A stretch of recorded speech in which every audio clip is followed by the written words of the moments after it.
it guys? Casey here with the Coyote Works channel. Well, this adventure begins right here where I'm standing, which is in the middle of this historic freight wagon road out here.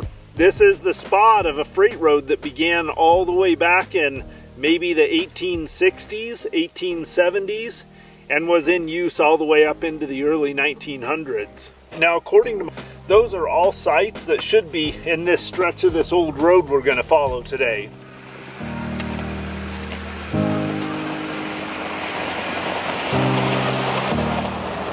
So what else on this adventure? Well, with a little luck, and I'm pretty confident we will, find some pretty cool little historic places. We'll see some pretty awesome country. We'll get a little bit of time setting up camp. We'll have a nice little camp, get to relax around camp, eat some good food.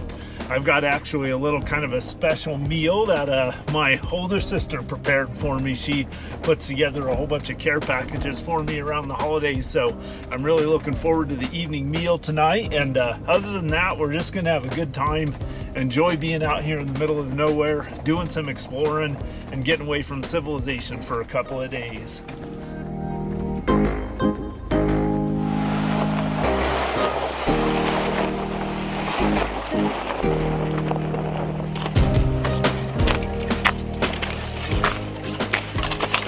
Little overlanding tip: when you're out here, there's lots of fences and cross fences in this country fencing off all the different grazing allotments. But one thing is, you always want to leave the gates the way you found it. So if the gate was closed when you came to it, close it back up behind you. If it was open, leave it open. And that's really important because these fences are a critical piece of managing the range out here. So cows are put in one section of the range until they graze it down to a certain point, and then they're allowed to move over into another section of range. And between that and keeping cows in places where there's water, it's about keeping the cows healthy, keeping them fed, and then also keeping the range healthy. So it's really important that you leave these gates the way that you found them when you came across them.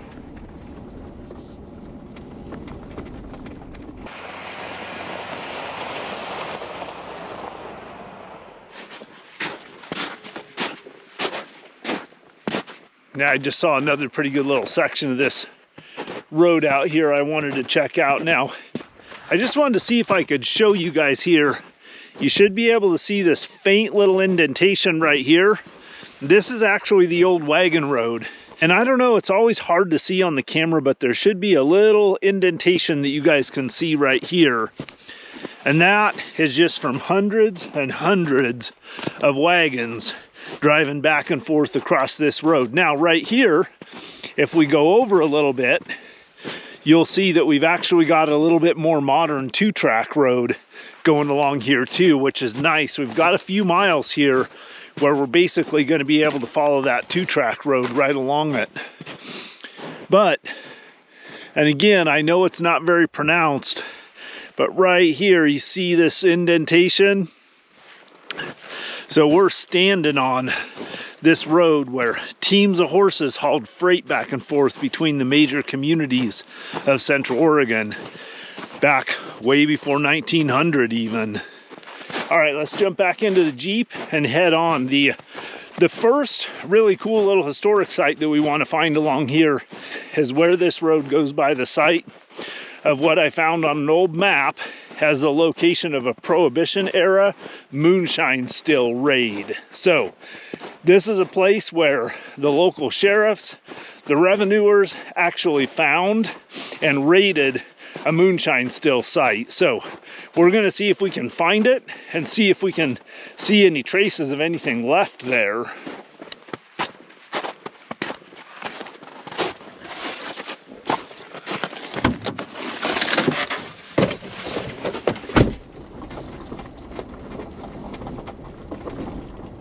All right, so slowly but surely we're working our way into the area where that moonshine still site was and the site of that Prohibition era raid. So I'm just starting to keep my eyes out for any kind of clues. Of course, with the snow on the ground, I'm probably not going to see like a rusty tin can or anything like that, but I've got a rough idea. There's a little spring up here or what was a spring way back in the day, and usually they were going to put their whiskey still by some kind of a water source if they could. Now out in this country, as dry as it is, a lot of times they didn't. They hauled water. And one of the things that you can find, a lot of times it'll indicate that it was the site of a moonshine still, is a lot of barrel bands, or even sometimes you can find the old barrel stays still haven't rotted all the way away.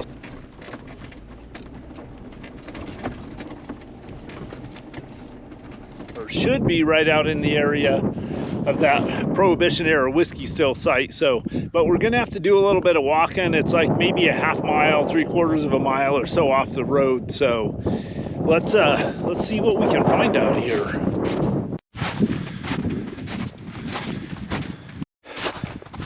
All right, we should be getting a little bit closer. So I'm really starting to kind of slow down, look for signs now. Again, it's not ideal with this snow on the ground. Hopefully we'll be able to find something.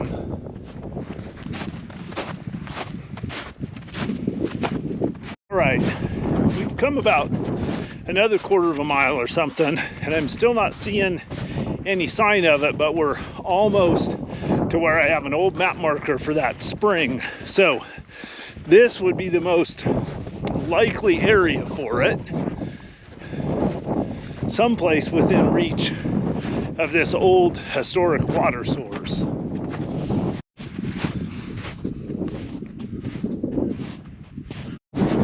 Okay, so here's where that little spring should have been, right down in the bottom of this little draw right here.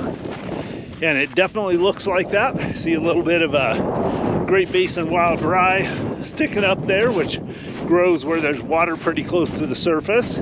Guys, look at this. I think we might be onto something. Look at that. Do you guys know what that is? That is a barrel ring. Oh, and look at this. See another one. They're frozen in the ground, but whole bunch of little barrel rings right here. Oh yeah, look at this. An old bed frame or something. So check this out. This thing was dug right into the side of this stand dune right here. Oh, and here's another little depression here. Look at that. Here's some more metal over here. What is this?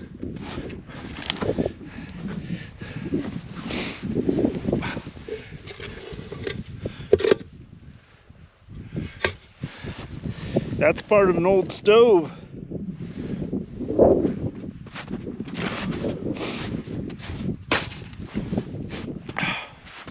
We got one little pit here and one little pit there. And these, if there wasn't any snow here, you guys could see a little better that these pits were lined with rocks. And they're quite a bit lower than the surrounding area. So this is pretty typical of how these moonshine still sites were constructed. They were semi-dugouts into the ground. They had to have water, wood, and sometimes they would haul those things in because they were only using the site once.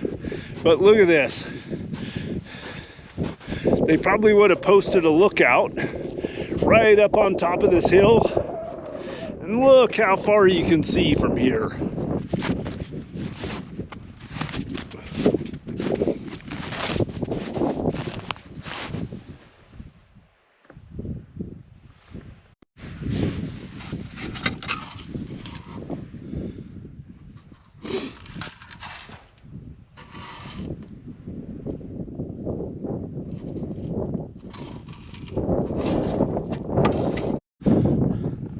All right, guys, I'm just kind of down here in the sand and finding some pieces of old Depression era glass, but this is really interesting to me, and hopefully I'm going to keep you guys out of the wind. But so why was this moonshine still site here along this old freight road? Now, the freight road would have not been being used as a freight road anymore by the time this whiskey still was here. So why was it here? Well, this old freight road that's way back there behind us, about 3/4 of a mile or so, was still a passable route, but it was probably one that nobody really used anymore. But these old cowboys that lived out here on the range knew where it was at. So they probably used it as a way to access this site. And of course they knew about this old spring out here from running cows and cowboying across this country. So this actually made a good spot to set up a still where they had a view all the way around. They could see anybody approaching for miles. They had water close by, and they had access to that old freight road as a getaway route. They could go either way depending on which direction the attack was coming from. Now, supposedly the story is this still got raided when nobody was at it, but there was several barrels of whiskey that they destroyed, and then they dynamited it. And I wish the snow wasn't on the ground so we could see more evidence of that, but I did find like that old stove was all busted up. Here's a pretty cool old funnel right here. But I think that busted up old stove is probably evidence of the site being dynamited. But we'll have to come back here when there's no snow on the ground. But this is pretty cool. So our first significant site along this old freight road is the site of this old whiskey still out here. So it's not super easy walking out through this snow and scrub brush out here. So we're going to start working our way back to the Jeep. I'm really stoked we found this site right here. We're going to start working our way back to the Jeep, and then we'll move on to the next site.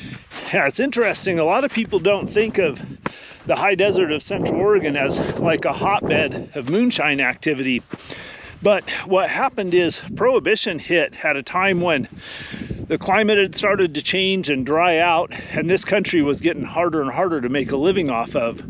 But there were a number of homesteaders out here who'd come out here in the late 1800s, early 1900s. Well, by the time Prohibition era hit, a lot of these cowboys and little ranchers out here in this remote country, homesteaders, actually turned to making illegal alcohol as a way to generate a few extra bucks and supplement their meager little subsistence farming operations.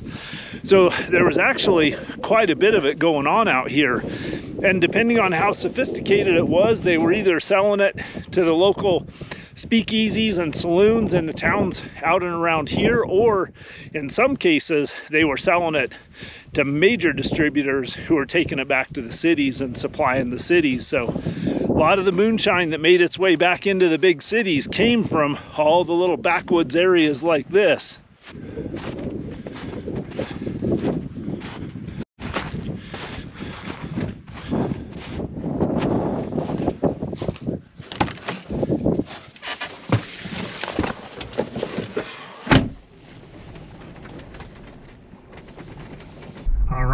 Well, back on the old freight road and on to the next site. That was a nice little walk out there, and that was pretty cool finding that site of that old moonshine still. So I got it all marked out on the GPS so we can go back there and explore it some more when the snow's gone. But this is pretty interesting right here.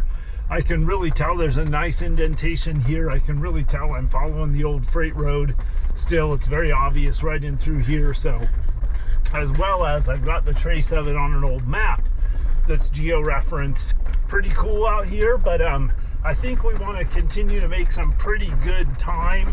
Before too long, we're gonna have to start getting serious about finding a camp, because it'd be nice to have a little time to get some firewood, get a nice little camp set up, and I'd like to relax a little bit and enjoy a little winter camp tonight.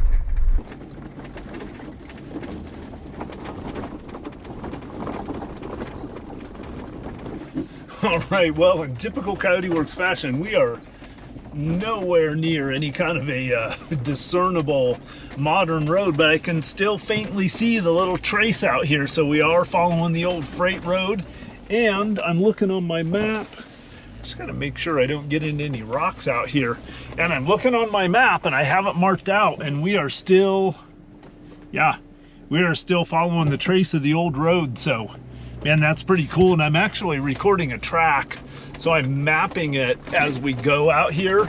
So I'll be able to come back when the snow's gone and walk this and maybe metal detect a little bit of it, and we'll see if we can't find some cool little relics or artifacts out here.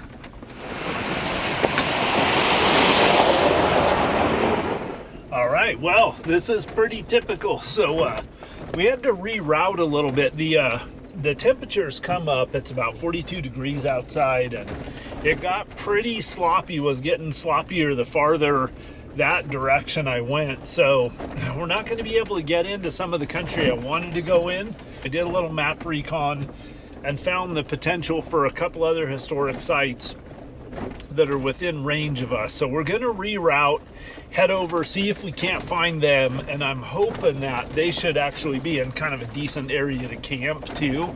There should be some good old growth juniper in there, and hopefully it'll be a place where we've got a little bit of a break from the wind, some decent firewood, and can find a good spot to camp.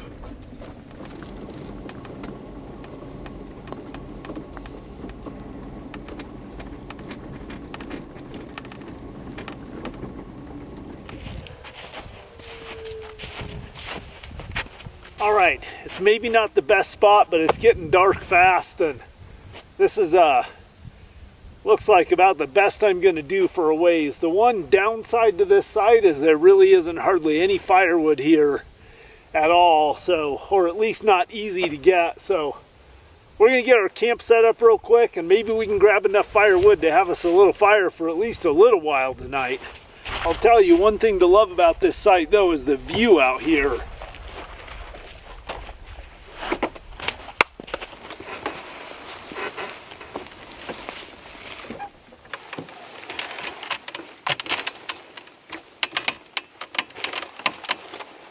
I know it's dark and you guys probably can't see anything, but I'm getting the gonna get the ready light set up.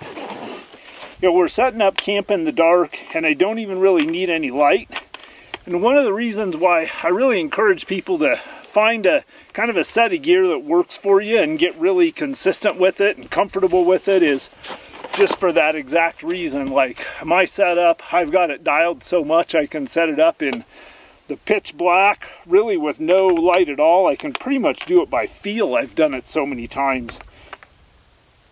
There we go. Now we got some light. All right, now I'm going to set up one of my favorite pieces of gear for winter camping. This is the original fire reflector wall from MC Ranch Overland, and this, my friends, tonight is gonna save me a lot of time, because this means I don't have to go scrounging around for a bunch of rocks and stuff to build a fire reflector wall.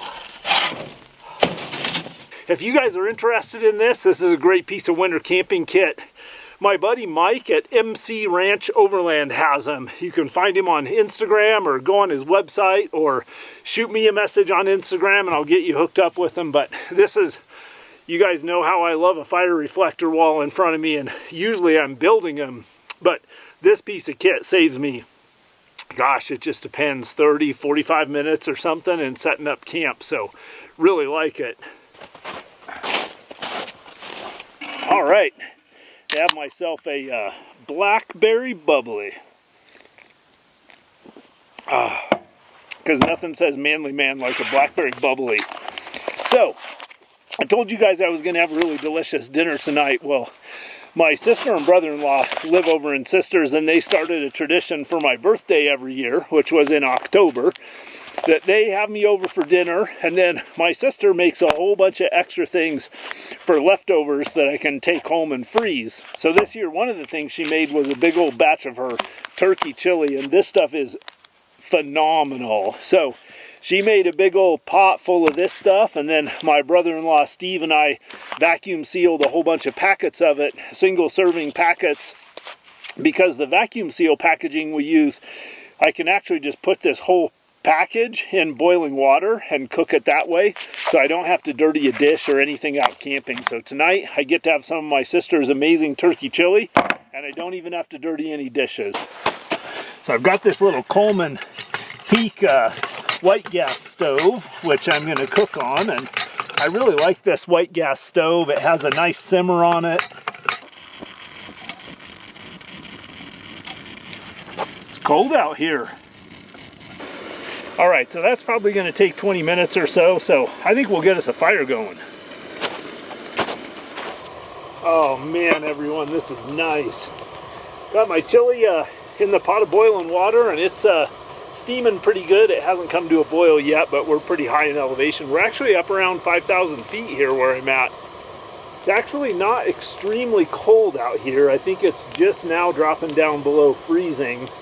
I think maybe it'll get down into the 20s tonight, but I don't think it's going to get much colder than that.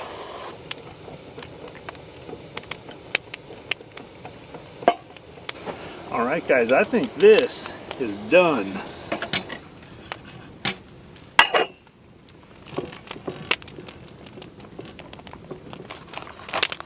Just picking that bag.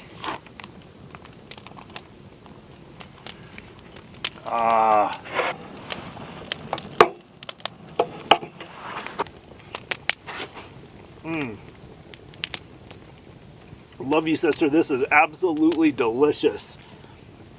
And I know you guys can't really appreciate this across camera, but this is probably 3/4 meat and 1/4 kidney bean. So it's perfect out here. Lots of protein, good winter comfort food out here.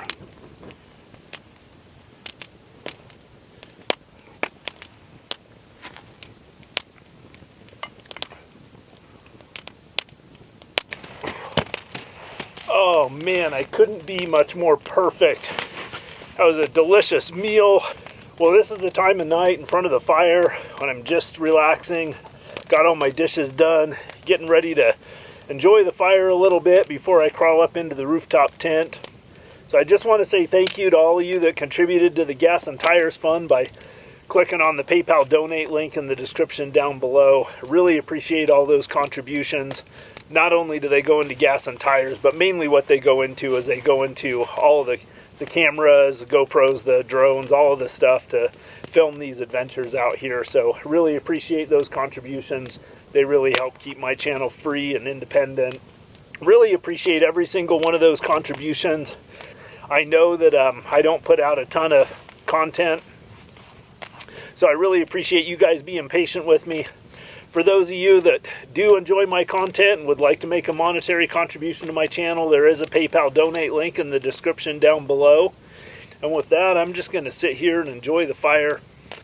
I'm just going to relax a little bit and then crawl up into the rooftop tent. I got a new post-apocalyptic fiction book on my iPad that I'm looking forward to reading a little bit tonight. All right, guys, well, I'm snugged up inside my rooftop tent. I got all cleaned up.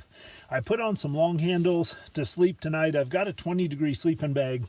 The temperature was supposed to be like 23 or so, so I've got my little Covea Cupid heater going right here. Check that out. It's just the right amount to just take the edge off in here. Doesn't make it warm in here like a sauna, but it probably makes it like, oh, I bet it's like 55 degrees or something in here right now, maybe almost 60. So definitely very, very comfortable. Anyway, I'm just going to read a little bit and then drift off to sleep. So, man, for this day, that's all, guys. Coyote Works out. I'll see y'all in the morning for coffee.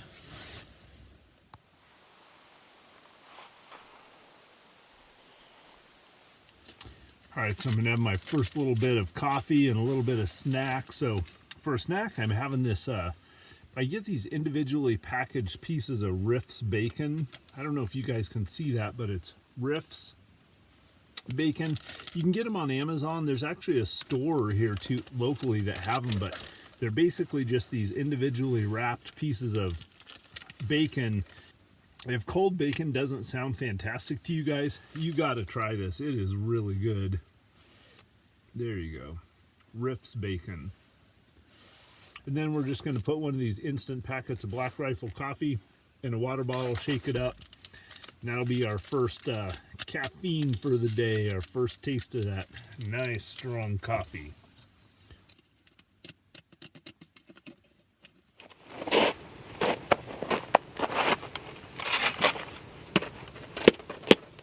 Oh man, got a nice little fire going, and yeah, it is brisk out here this morning. I bet I wouldn't be surprised if it is in the 20s for sure. I get nice and toasty. I'll probably start putting together a little breakfast or something.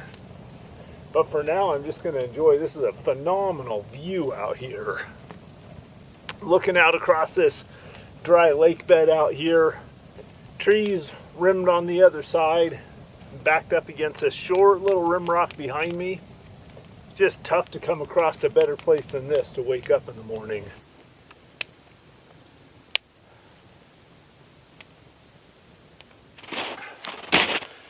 Yeah, we've got a pretty decent little fog rolling in this morning, but it looks like the sky's getting a little bit lighter, so I'm thinking it'll burn off pretty soon. I'm gonna harvest a little bit more wood this morning, so for that I've got the Makita 18-volt electric chainsaw, and this is just a great little piece of kit.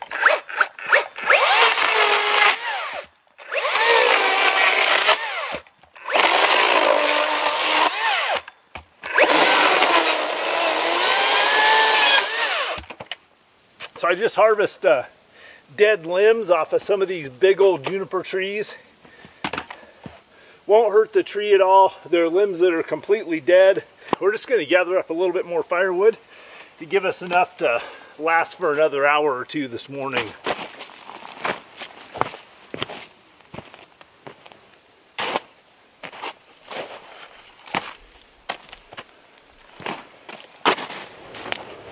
Alright, for breakfast this morning, I'm just keeping things stupid simple. I'm going to do a Mountain House biscuits and gravy. And then, because I like a little additional protein and fat, I've got a package of this. I've never tried it before, but I've got a package of this traditional hardwood smoke flavor pre-cooked bacon. And this bacon, the way it's packaged, it says it doesn't have to be refrigerated, and it's pre-cooked. So we're going to give that a try and see if it's any good.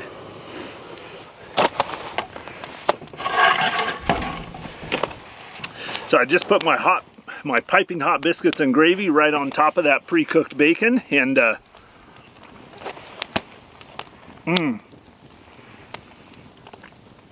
that's good. I don't know how Mountain House does it, but this biscuits and gravy is one of my favorite breakfasts, and the way it comes out, the biscuits still have a little bit of crisp to them, some sausage in it, the gravy's got good flavor. Good stuff. That sun is just trying to peek through, and it's going to burn off some of this fog. Yep, can't complain about this breakfast.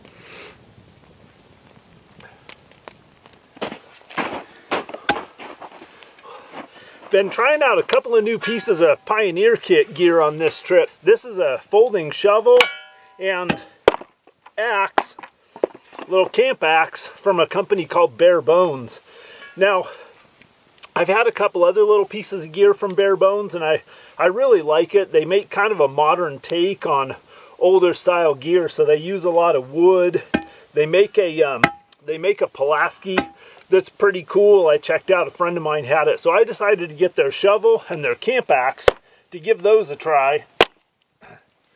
But one thing I really like about this shovel is it folds up, so nice and compact for a vehicle or even a backpack for me to strap to my backpack if I'm going off relic hunting. So I'm going to do a quick little review video on these two pieces of gear, and I think the results are going to surprise you. Let me just say this, one of these two pieces of gear is awesome, and you guys are going to see it in my kit for a long time. One of them I'm just not happy with, and I'm probably never going to take it out in the field with me again. So check out that Bare Bones Pioneer kit gear review video coming up. Alright guys, we're all packed up. I think we're about to get up out of here. Man, I'm super excited to go see what we can find today.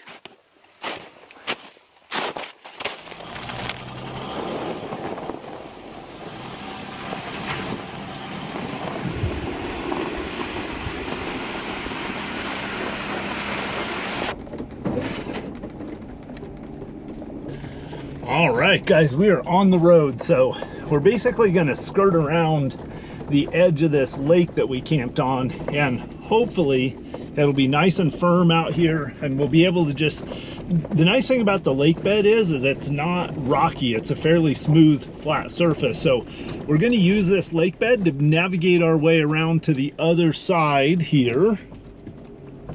and hopefully we'll connect up with a road around there. But in the meantime, we'll get to kind of see what's out around this lake bed. Man, I bet this will be a great place to hunt for relics and artifacts and stuff in the spring, or anytime there's no snow on the ground. Right now it's all covered with snow, but these things can get a little soft out here, but right now, with as cold as it's been, it's staying nice and firm.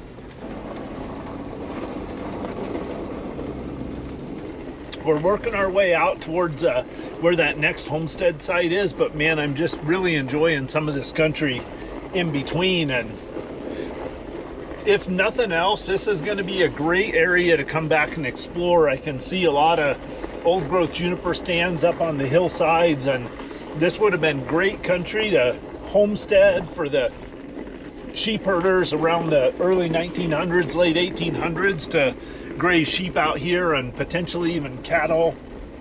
A lot of homesteading activity, several historic wagon roads that went through the area here, so I bet there's just a lot to find out in this country.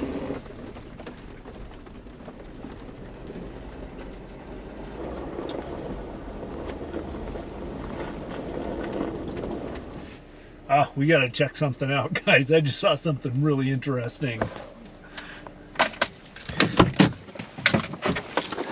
Of all the strange things that you find out in the middle of the desert, check this out. Old, burned out, rusty hulk of a van. Now, what do you suppose the story was behind that? And definitely caught on fire. I bet some rattlesnakes live in that in the summertime, or at least down underneath it for sure. I know it's hard for you guys on camera to appreciate how far out in the middle of nowhere I am, but I gotta wonder, like, what the story is. Like, number one, if that was your typical, like, two-wheel drive van, it was quite a feat even getting it out here to this spot. I always think stuff like that's interesting too, and wonder what the story is behind it.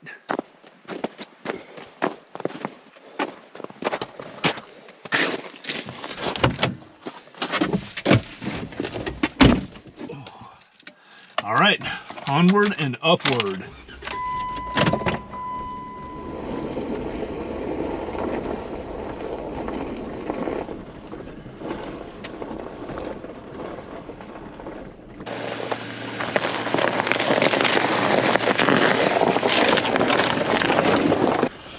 All right, we got a little bit of a rough stretch here. I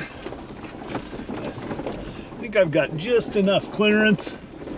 Don't think anything's going to hit the bottom, but even if it does, I've got pretty good skid plates underneath this thing. Oh yeah, we got it. We got it.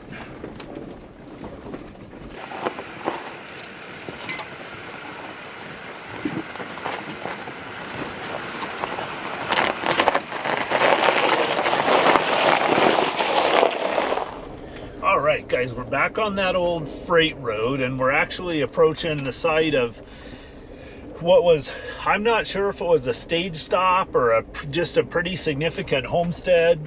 I've actually seen this site before. I just didn't realize that it was right on this old freight wagon road. So it'd be interesting to look at it through new eyes. I think I may have even put this site in a video like a couple of years ago or something like that. So anyway, we're just rolling up on it, and oh yeah, this is interesting in here.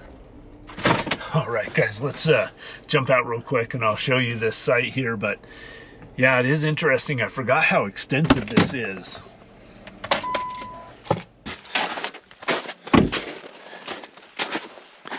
So check this out.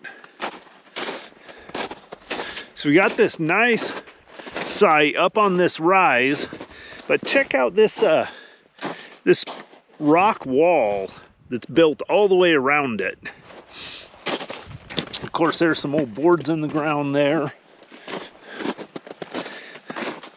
But look at that, a pretty good amount of work went into this.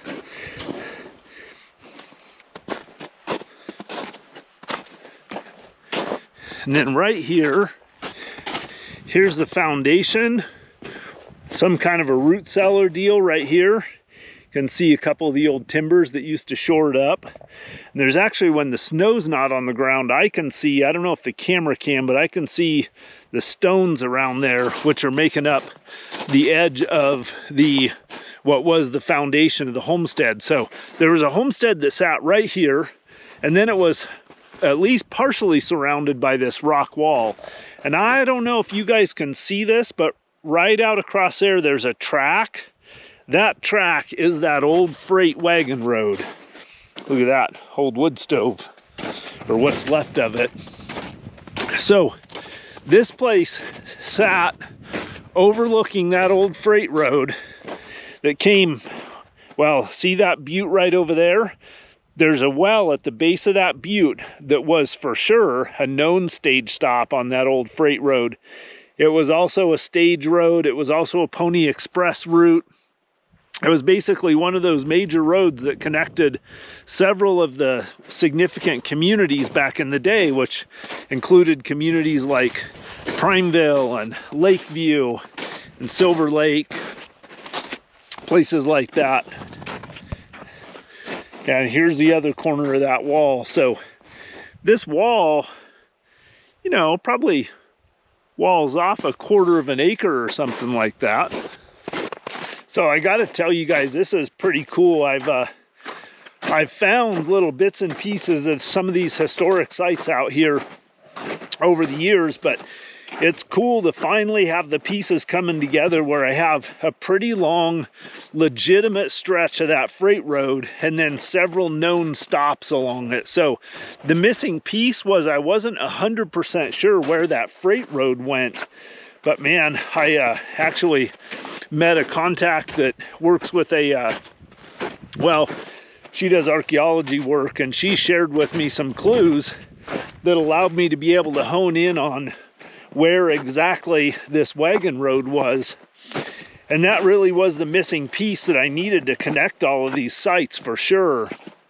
Even if this wasn't an official stage stop, I guarantee you people traveling that road would have stopped at this homestead, maybe watered their horses, filled up on water, maybe even paid them a couple of cents for a meal or something. But that was kind of how it worked out on this country. Is there were the major roads that went through the area, and those were kind of the logical places for people to settle. And then the people that settled along the roads kind of became the de facto kind of stops along the way, if you will. Pretty cool, everyone. Another piece of the lost history out here. So, all right, we're gonna see if we can't get to one more spot I wanted to check out.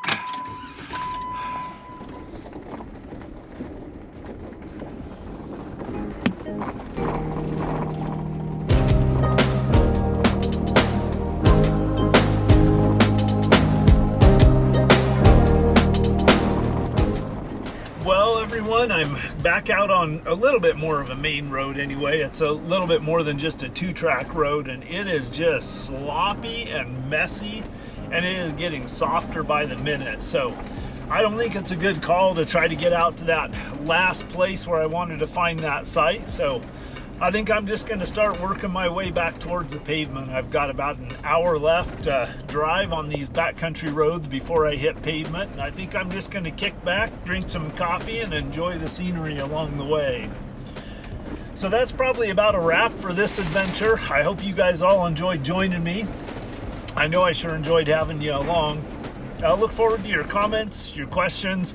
I appreciate your support, and above all, I'll look forward to seeing y'all on the next adventure. Until then, Coyote Works, out.